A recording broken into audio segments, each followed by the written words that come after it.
All right, back on the conversation. We got a great guest for you guys. We got Sunelise Lopez. She's running for Congress in New York's 15th district. This is a very winnable district, and she's a wonderful progressive.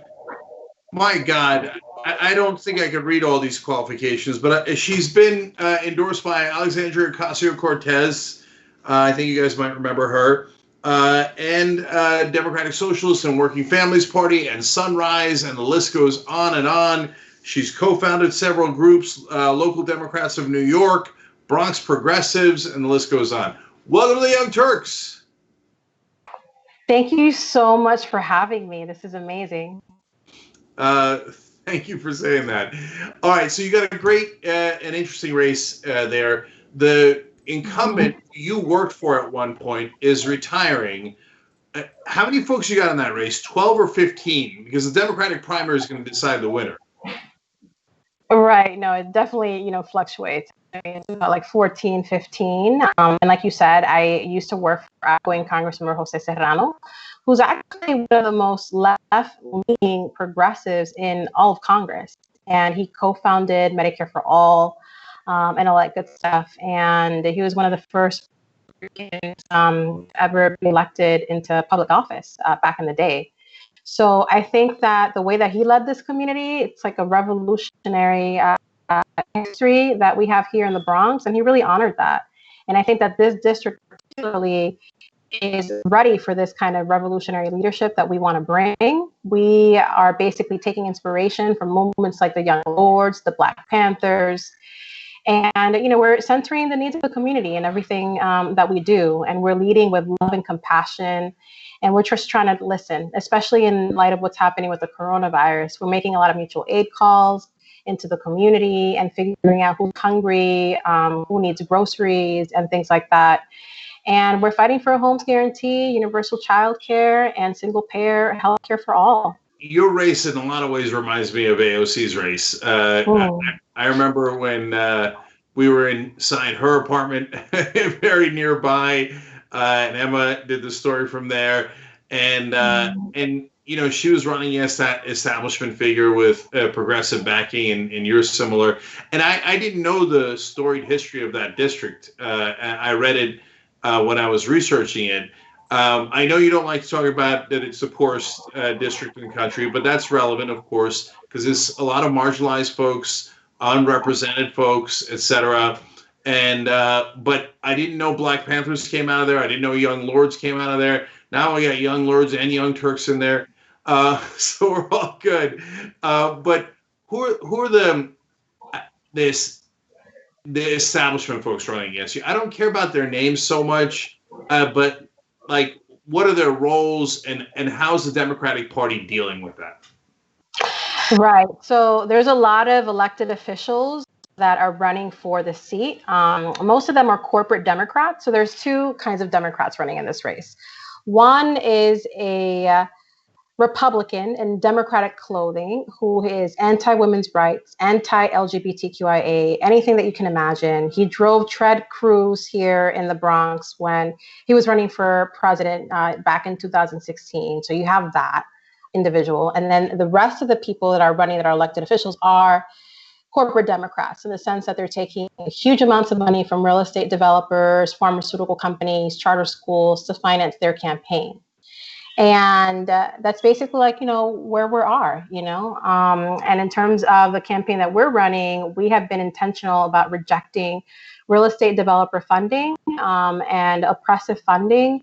And our campaign is fueled by small grassroots dollar donations. Over 80% of our donations are funded that way. People give $1 to our campaign, $20, $30, $5.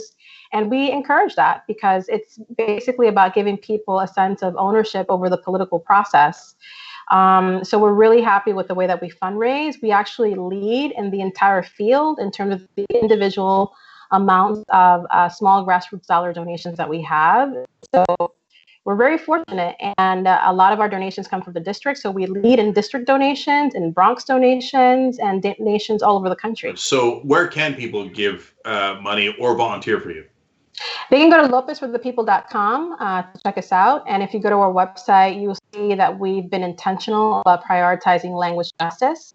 So the district that I'm running is 97% Black and Brown. It's predominantly people of color, and there's people here from all over the world. So the diversity of the district is our strength.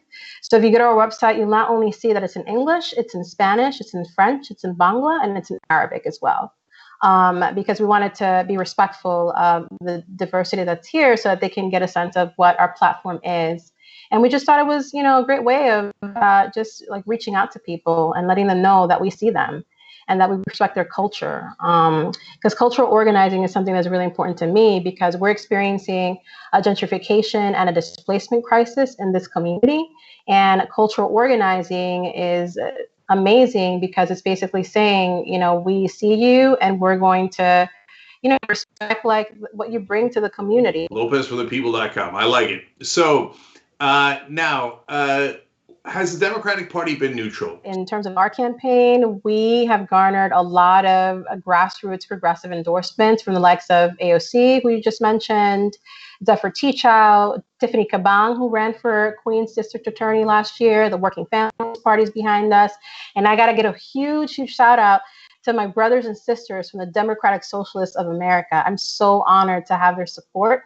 And if I win this race, they will be people that I bring with me to Washington in terms of organizing, in terms of creating policy, and continuing this political revolution. So I'm really excited with the support that we're getting on the ground, and we're expecting additional endorsements, in the next upcoming days. So we're really excited about it. Oftentimes the media leans in towards people that already have power, and it's deeply frustrating because, of course, the original thesis of journalism is to challenge the people in power, but they often do otherwise. But I don't know the specifics of your race. How's it been there? I have to give a huge shout out to the independent media space that has been instrumental in covering our campaign. And I think it's really important for grassroots candidates like myself to support independent media. And the corporate media, for instance, like there was a article on Newsweek the other day that was framing the race, and they said, like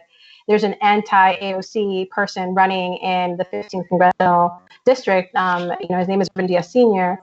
And they basically like gave him a lot of free coverage. And even though AOC endorsed me in this race, they did not mention me at all. So then we basically called them out on Twitter, and we were like, listen, we're trying to erase a formerly homeless Latina woman from this conversation. And those are unfortunately sometimes the fights that you have to wage so that you can be heard and seen. And that's something that happens a lot to people here in the Bronx. So we wanted to stand up to that corporate media bias and put them on notice. Look, all those progressive groups and progressive folks aren't backing you because you ain't progressive. You are. Green New Deal, Medicare for all, housing, etc. And I know your background. You just mentioned it. You were homeless when you were a kid and were in a shelter, got a second chance in the Bronx. It's an amazing story. But fill in the middle there for us. It's you went to Barnard, which is part of Columbia. You went to NYU. What did you do after that? What was it that you did as work as a community organizer? The reason I've devoted my life to social justice and community organizing is because of my experiences living in the shelter, watching my mom work in sweatshops to make ends meet, and watching her and her coworkers be exploited. So those were my earliest memories when I was growing up. And that's why I dedicated myself to community organizing, to building affordable housing. So for the past 10 years of my life, I haven't only been organizing for housing justice, I've also built buildings in the community and learned how to finance, and acquire sites and build buildings for people that were once in my situation when I was growing up, living in the streets, living in a shelter system. So everything that I've decided to do in my life is really informed by my direct lived experiences with everything that happened to my family. And unfortunately, my experiences aren't unique because of the 15th congressional district, being the poorest in the country, there's so many people that are experiencing the same things, and not only in the South Bronx, but all over the country. So thank you so much for joining us. Thank you for running this race and having the courage. I know how hard it is, having the courage to run and to run against the machine. So we're here to back you. We're here for it. Thank you so much. Yeah. I really appreciate it. Yeah, absolutely. Good luck in the race. And it's right around the corner. So what do we got now? It's on June 23rd. So people got to come out. People have to help us phone bank, make some calls for us. We have people from the United Kingdom and Britain helping us make calls. We have an international movement helping us with our campaign. So we can really win this. And it's going to take the progressive space to really come through and support us so that we can bring this home. So I hope that you can check us out at lopezforthepeople.com. All right, perfect. Thank you for joining us again. Go get them. On the go? Don't worry, we got you covered. You can still listen to TYT at our new podcast network. Find us on Apple Podcasts, the Google Play Store, or at tyt.com/podcast.